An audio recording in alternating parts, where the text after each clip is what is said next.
했던 것이 괜히 마음에 걸렸습니다. 그래서 저는 밖에 나가면 지금이라도 나를 찾아줘서 고맙다고 얘기할 참이었습니다. 그런데 씻고 밖으로 나가보니 뭔가 느낌이 이상했습니다. 들어올 때보다 뭔가 휑해진 느낌이 들었고, 저는 제 가방을 찾았지만 분명 욕실 앞에 둔 가방이 보이지 않았습니다. 방 안에 있었던 아버지 물건도 다 사라지고 없더군요. 순간 아버지가 제 가방을 들고 튀었다는 생각이 들었지만 그래도 아니겠지. 기다려 보기로 했습니다. 돌아올지도 모른다. 뭔가 가정이 있을지도 모른다. 그런데 아버지는 끝내 돌아오지 않았습니다. 가방 안에는 몇 개 되지 않은 제 소지품들과 자립지원금이 든 통장이 들어있었습니다. 그 돈은 제 평생 처음으로 받아본 가장 큰 돈이었습니다. 아버지는 제가 보육원에서 나오는 날 자립지원금이 든 통장이 있다는 걸 알고 저를 찾아온 것 같았습니다. 그리고 저하고 같이 살 것처럼 저를 속이고 유인해서 아버지는 자립지원금이 든 가방을 들고 튀었던 겁니다. 저는 그렇게 2번 버림받았습니다. 그야말로 세상은 잿빛이었습니다. 나를 태어나게 한 부모가 원망스럽고 세상이 원망스러웠습니다. 이럴 거면 왜 나를 세상에 태어나게 했는지, 내가 내 부모들에게 뭘 그렇게 잘못해서 나에게 이런 고통을 주는 건지 너무나 혼란스러웠습니다. 태어난 것이 죄라면 죄일까? 저는 그저 어리기만 했고 이유도 모르고 부모에게 버림받았고, 세상에 첫 발을 내디디려는 순간 또다시 저는 속고 버림받았습니다. 모든 사람들이 다 이렇게 비참한 건지 나만 그런 건지, 세상이 어떤 것인지도 모르는 저에게 다가온 현실은 너무나 가혹했습니다. 저는 다시 철저히 혼자였고 제게 남은 건 내가 입고 온 낡은 옷과 신고 온 신발뿐이었습니다. 저는 이제 아무도 믿지 않고 그 누구에게도 속지 않으리라고 이를 악물고 다짐하고 또 다짐하며 빈털터리로 세상 밖으로 나왔습니다.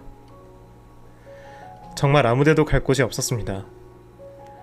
사람들은 다들 어디론가 바쁘게 발걸음을 옮기고 있는데 저는 어디를 가도 그 길이 제 길이 아닌 것 같고 어느 방향으로 가도 모든 게 낯설었습니다. 계절은 꽃피는 봄날이었지만 저는 너무나 춥고 힘들었습니다. 한참을 걷고 또 걷다 보니 길에서 박스를 깔고 신문지를 덮고 자는 노숙인들이 하나둘 눈에 들어왔습니다. 저도 길을 다니다가 보이는 박스를 줍고 쓰레기통에 버려진 신문지를 주워서 펴서 노숙인들이 있는 곳에 조용히 누웠습니다. 갈 곳이 없이 이곳에 누웠지만 이상하게도 그곳에 누워있으니 마음은 편했습니다. 더 이상 빼앗길 것도 없고 나를 찾아올 사람도 없으니 이렇게 살아도 그만, 죽어도 그만이라는 생각이 들었습니다. 그런데 문제는 언제까지 그렇게 지낼 수는 없다는 것이었습니다. 저는 공중전화 앞에 서성이다가 공중전화의 동전이 남아있을 때 잽싸게 뛰어가 전화기를 집어들었습니다. 그리고 전화를 걸었습니다. 저는 상황을 얘기하고 언젠간 포장마차 한다며 찾아온 보육원 선배 연락처를 좀 알려달라고 했습니다. 그랬더니 잠시 후 연락처와 이름을 알려주었고 저는 그 동네가 어디인 줄도 모르고 사람들에게 물어 그 선배가 하는 포장마차를 찾아갔습니다. 재워만 주시고 먹여만 주시면 뭐든지 열심히 일을 돕겠다고 했죠. 그러자 그 선배는 여기까지 오느라 고생 많았겠다며 일단 배부터 채우고 얘기하자고 우동하고 돼지불고기를 내주었고 저는 거의 하루를 꼬박 굶었던 터라 순식간에 음식을 먹어 치웠습니다. 보육원에서 나와서 갈 곳이 없어 노숙하다가 나쁜 유혹에 빠지는 애들이 많은데 그래도 너는 보니까 죄악가림을 할 줄 아는 놈이구나. 여기까지 찾아온 것만 해도 대단하고 기특하다. 그런데 너는 어떻게 네 아버지한테 그 돈을 뺏겼어? 너는 너를 버린 부모를 믿니? 한 번 버렸던 사람이 2번은 못 버릴 것 같아? 날 버린 부모를 만나기 전에는 막연한 기대감이 있어서 나름대로 부모를 좋은 쪽으로 포장을 하고 만나고 싶다는 생각을 하는데 막상 만나보면 대부분 실망하고 돌아서게 돼. 나도 보육원 나와서 한참 동안 친부모 찾아서 헤매고 다녔는데 만나보니 남보다 못한 거지. 나를 버린 부모였어. 막상 만나보니 차라리 만나지 말걸 후회가 되더라고. 너도 만나고 당해봤으니 내 말 무슨 말인지 알 거야. 앞으로는 너 자신만 믿어. 네 자신을 믿고 네가 할 수 있는 게 뭔지, 네 과거 따위는 다 잊어버리고 앞으로 네 모습에만 집중해. 그래야 살 수 있어. 안 그러면 부모한테 버림받았다는 자격지심 때문에 아무것도 못해. 내 말 무슨 말인지 알지? 저는 그 후로 그 선배 포장마차에서 일을 거들고 일을 배우며 1년을 함께 지냈습니다. 포장마차 재료는 어디서 사오는지, 음식은 어떻게 만드는지, 조미료는 얼마나 사용해야 사람들 입맛에 맞는 음식이 나오는지, 저는 음식 만드는 것에서부터 그릇 처리하는 것, 포장마차가 시작되고 마칠 때 준비하고 정리하는 것까지 하나하나 배워나갔습니다. 저는 월급을 받을 생각으로 시작한 건 아니었지만 보육원 선배는 일손 하나 늘어나니까 엄청 편하다고 그날 매출에 따라 돈을 조금씩 나누어 주었습니다. 저는 정말 필요한 돈이 아니고서는 절대로 돈을 쓰지 않았고 차곡차곡 모았습니다. 그리고 제가 선배를 찾아간 지 3년이 되었을 때 선배가 이제는 떠날 때가 된 것 같다고 하더군요. 저는 선배 옆에서 있고 싶었지만 선배는 자기 옆에 있으면 자기는 편하고 좋지만 너한테 도움이 안 된다고, 이제 요리 만드는 실력이나 일하는 요령을 보니 다른 데 취직할 수 있겠다고, 돈 제대로 주는 데 가서 제대로 돈 벌고 살라고 했습니다. 그래서 저는 너무나 감사드린다고, 이 은혜는 절대 잊지 않겠다고 인사를 드리고 포장마차에서 배운 실력으로 실내 포차 주방에 취직해 일을 시작했습니다. 실내 포장마차에서 일하는 동안 돈만 열심히 벌었습니다. 손님도 많고 일이 많아서 눈코 뜰 새 없이 바빴지만 같이 일하시는 분도 좋고 저도 게으름 피우지 않고 일을 하니 일 시작한 지 2개월 만에 월급 20만 원을 더 올려주었습니다. 그 후 저는 옥탑방 가건물에 방을 하나 구해서 그나마 사람답게 살 수 있었고, 저는 그렇게 꼬박 8년을 일하고 작은 평수의 도시락 포장 전문 가게를 냈습니다. 가게를 내고 난 후 제일 먼저 포장마차를 하는 선배를 찾아갔고, 선배는 제가 도착하자 아이고 신수가 헌해졌네 하며 저를 반겨주었습니다.